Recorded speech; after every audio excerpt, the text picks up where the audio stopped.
Ever get that feeling like you're only seeing the tip of the iceberg with a story? That maybe there are hidden layers, or, the narrator isn't telling you everything straight. Oh, absolutely. That sense of a reality that's just slightly off kilter, filtered through someone's really unique viewpoint. It can be fascinating, but it definitely makes you question what you're actually looking at. That's exactly where we find ourselves today. We're doing a deep dive into just one document, a text file called README. It's apparently written by someone named Kris. Right, who Luke sometimes called Team Health. Yeah, Team Health. And this file gives a very particular take on the band Five Starcle Men. Now, maybe you know the band well, maybe you don't. That doesn't really matter for this. This look at Chris's README file is kind of its own contained thing. Our mission here is basically to figure out what Kris is claiming about Five Starcle Men in this file. We want to explore, why she might have written it in the first place, and how the document actually works as communication. And it's clear right from the get-go, this isn't like a history textbook account. Not at all. We're stepping into a world really shaped by Chris's internal state, her experiences. It's subjective from the very first line. Okay, so let's unpack this. The bit that just jumps out immediately is, Five Starcle Men didn't fail, I murdered them. I mean, wow, that's quite an opening. It's explosive, yeah. It's designed to grab your attention and completely reframe how you might think about the band's story. The word murdered is obviously loaded, and the rest of the text is crucial for trying to understand what she might actually mean by that. Right, because she follows it up with these incredibly personal and, frankly, pretty intense lines about her. What was it? Her lesbian relationship with insanity. And possession's paradoxical loneliness. Yeah, it's like her connection to the band wasn't just, listening to the music. It was this deep internal thing, all tangled up with her own psychology. And that's what's so interesting, how she weaves her personal experience directly into the band's existence. It suggests her internal struggles, this relationship with what she calls insanity, were somehow fundamentally linked to how she saw Five Starcle Men's path. It really blurs the line between the observer and the subject. It gets even more tangled, though. She talks about getting ready for another loss and wanting to bring back anything that would have to be more for all the women we could ever love. It hints at this really profound, maybe even romantic connection to someone involved with the band, doesn't it? It certainly suggests the band's impact went way beyond just the art or the music. This yearning for something more implies maybe a sense of unfinished business, or that the band ending meant something bigger, especially for this group of women she mentions. It adds a layer of emotional weight to that murder claim. Exactly. It suggests the murder might be tied to losing something deeply significant, personally significant, not just the band itself ceasing activity. And then she starts describing herself in these really unusual ways. She was contracted as an interzonal agent at birth, because she was strangled by the umbilical cord. Yeah, and calls herself a chemical cyborg. Right, a chemical cyborg with a spiraling animosity towards understandability. I mean, this isn't your typical fan commentary. No, definitely not. And these self-descriptions are, I think, really key to trying to get inside her perspective. Interzonal agent is fascinating. It could mean she feels like she exists between different worlds, maybe? Different realities? Not quite fitting into conventional existence. And chemical cyborg plus animosity toward understandability. It points towards maybe a rejection of normal logic, a preference for something more abstract, maybe even chaotic. That feels right, a distrust of simple explanations. Yeah. And this leads into perhaps the most complex part. Okay, this is where it gets really mind-bending. She brings up retrocausality. She says, I don't believe in time travel, just retrocausality, so the unfortunate fact is I'm always already murdered and being puppeted by GDs. And then connects it right back. Yeah, she says, it's at this point you may be able to tell that I lied to you. Five Starcle Men didn't fail. I murdered them. So retrocausality, the idea that the future can affect the past, that seems absolutely crucial to her whole viewpoint here. It's pivotal. It suggests that for Kris, cause and effect aren't just a straight line. A leads to B.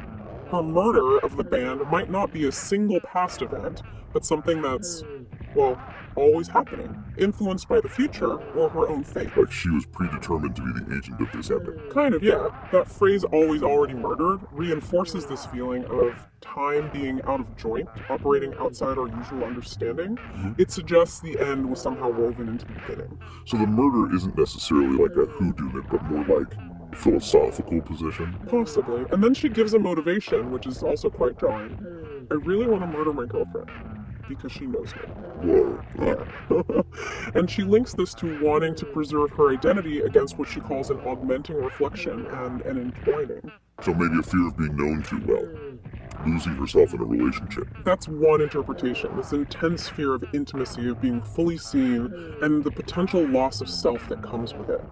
The terms augmenting reflection and entwining suggest that blurring of boundaries really disturbs her. And somehow, this personal struggle gets mapped onto 5 Starcle men. It seems that way, as if the band's existence, or maybe her relationship with the band, mirrored or amplified this internal conflict about identity and connection. But then, after all this intensity, she kind of pulls the rug out from under you. She emphasizes the file isn't really about 5 Starcle men or the girlfriend, or even her. But these words. Right, but these words, it's like the act of writing itself is the main point. Exactly. By putting the focus squarely on these words, Kris suggests the whole README file is primarily an act of expression. It's her trying to articulate this incredibly complex inner world. The band, the relationship, her identity, they become, in a way, the raw material for this act of writing. Which makes you wonder if the murder itself is metaphorical, something achieved through writing this narrative. That's a very strong possibility. It frames the whole document differently. Okay, so taking all this in this really intense, subjective, almost philosophical text, we have to ask, why? Why did Kris write this? What was she trying to do? Well, given how personal and frankly abstract it is, a few possibilities jump out. One, it could just be a deeply subjective exploration of her connection to the band, seen entirely through her unique psychological lens. She's not trying to give us facts, she's trying to convey her experience. Makes sense. It also feels like she might be trying to process some really powerful personal stuff, maybe connected to that relationship she mentioned. Very plausible. The README could be her way of externalizing these intense emotions, using the band's story, or her version of it, as a kind of framework. Maybe murdering the band symbolizes ending a major chapter in her own life, a chapter deeply tied to how she saw the band. And what about that animosity towards understandability? Could this whole thing be, like, intentionally disorienting? A deliberate challenge to straightforward narrative? Oh, I think absolutely. The way it reads like a stream of consciousness, blending personal thoughts, bits of philosophy. She even seems to echo Deleuze and Guattari at points. Right. It's not a linear argument, it's more like being plunged into her internal world, and the fact that she tells you she might be unreliable, with her views on causality and understanding, that's crucial. It forces you, the reader, to constantly question what's being presented. It definitely works against easy interpretation. But then there's that ending. After all the subjective, philosophical, emotional intensity, suddenly you get this incredibly dry, technical description of a database structure. Yeah. Object hashing, slot types, entry specifics, it's such a jarring shift. Totally. What do you make of that contrast? It's fascinating, and I suspect deliberate. It creates this real dissonance. Maybe including the technical stuff is another part of her complex narrative, like trying to anchor her very subjective experience in something that looks objective, like data or logic, even if they don't quite mesh. Or maybe it serves some other purpose entirely within her own framework, something we can't quite grasp from the outside. Could be. It adds another layer of ambiguity. Okay, so let's try to sort of summarize where we've landed. Kris's README file put forward this really radical, intensely personal claim: I murdered 5 Starcle men. But the file itself seems less like evidence for that claim and more like a deeply subjective exploration.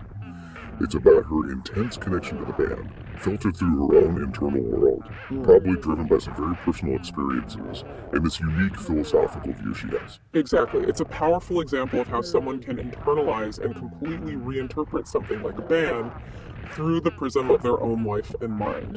It does leave us with a ton of questions, though, doesn't it? Like, what was her actual relationship with the band and the people involved? Was this murder literal, which seems unlikely, or a metaphor for the band ending, or something purely internal for her?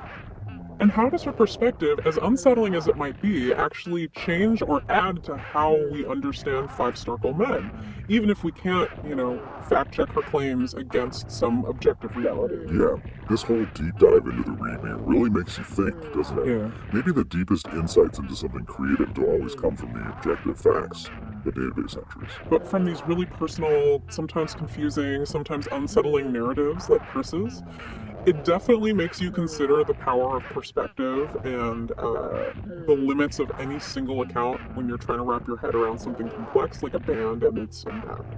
It's a lot to chew on the nature of stories, personal reality, all of it. And, if this has sparked your interest, we definitely encourage you to look into the source materials yourself. There are always more layers waiting to be explored.